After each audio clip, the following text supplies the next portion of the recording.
Assalamualaikum warahmatullahi wabarakatuh. Alhamdulillah, alhamdulillahirabbil alamin. Wassalatu wassalamu ala asrofil anbiya'i wal mursalin wa ala alihi wa sahbihi ajma'in amma ba'du. Yang saya hormati Ibu Dian Maisarah selaku dosen pengampu mata kuliah akuntansi syariah. Perkenalkan, saya Ramadan Rizky Pratama dengan NIM C1C021171 akan mempresentasikan materi akuntansi syariah terkait akad musyarakah. Langsung kita masuk ke pembahasannya. Pengertian akad musyarakah. Istilah lain dari akad musyarakah adalah syarikah atau syirkah. Musyarakah menurut bahasa berarti al-ikhtilat, yang artinya campur atau percampuran. Maksud dari percampuran yaitu seseorang mencampurkan hartanya dengan harta orang lain sehingga antara bagian yang satu dengan yang lainnya sulit untuk dibedakan. Secara etimologis, musyarakah adalah penggabungan, percampuran, atau serikat. Musyarakah berarti kerjasama kemitraan atau dalam bahasa Inggris disebut partnership. Sedangkan menurut kompilasi hukum ekonomi syariah (KHES), syirkah merupakan kerjasama antara dua orang atau lebih dalam hal permodalan, keterampilan, kepercayaan dalam suatu usaha tertentu dengan pembagian keuntungan berdasarkan nisbah atau kesepakatan. Dasar-dasar akad musyarakah. Yang pertama itu ada di Al-Quran.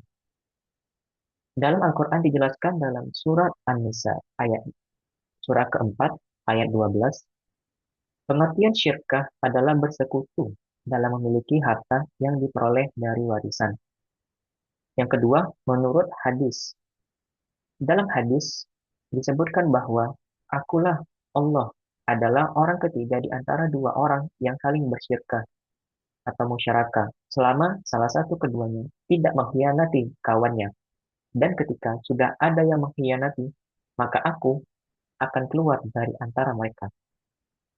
Yang ketiga, dasar hukumnya itu ijma. Kaum muslimin telah berkonsensus terhadap legitimasi masyarakat secara global, walau terdapat perbedaan pendapat dalam beberapa elemen lainnya. Rukun dalam akad musyarakah. Rukun-rukunnya terdiri dari tiga jenis, yaitu yang pertama ada pelaku akad, para mitra usaha. Yang kedua, objek akad, yaitu modal atau mal, dan kerja atau droba. Yang ketiga, sighar, yaitu ijab dan qabul, nisbah, keuntungan atau bagi hasil. Syarat-syaratnya yaitu sesuatu yang bertalian dengan semua bentuk musyarakah, baik dengan harta maupun dengan yang lainnya.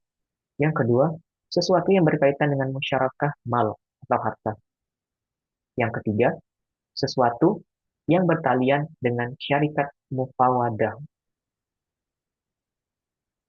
Jenis-jenis akad musyarakah. Secara garis besar, musyarakah dikategorikan menjadi dua jenis, yaitu musyarakah kepemilikan yang disebut dengan syirkah al-amlak dan musyarakah akad yang disebut dengan syirkah al-akad.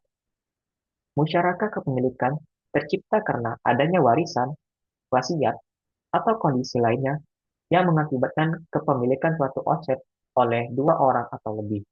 Dalam musyarakah ini, kepemilikan dua orang atau lebih berbagi dalam sebuah aset nyata dan berbagi pula dalam keuntungan yang dihasilkan aset tersebut. Sedangkan musyarakah akad tercipta karena adanya kesepakatan di mana antar dua pihak atau lebih setuju bahwa tiap orang dari mereka memberikan kontribusi modal musyarakah serta sepakat berbagi keuntungan maupun kerugian. Bagi hasil dalam musyarakah. Yang pertama, bagi laba atau profit sharing. Profit sharing merupakan bagi hasil didasarkan kepada hasil dari total pendapatan setelah dikurangi dengan biaya-biaya yang dikeluarkan untuk memperoleh pendapatan tersebut. Yang kedua yaitu pendapatan, revenue sharing. Revenue sharing merupakan perhitungan bagi hasil didasarkan kepada total seluruh pendapatan yang diterima sebelum dikurangi dengan biaya-biaya yang telah dikeluarkan untuk memperoleh pendapatan tersebut.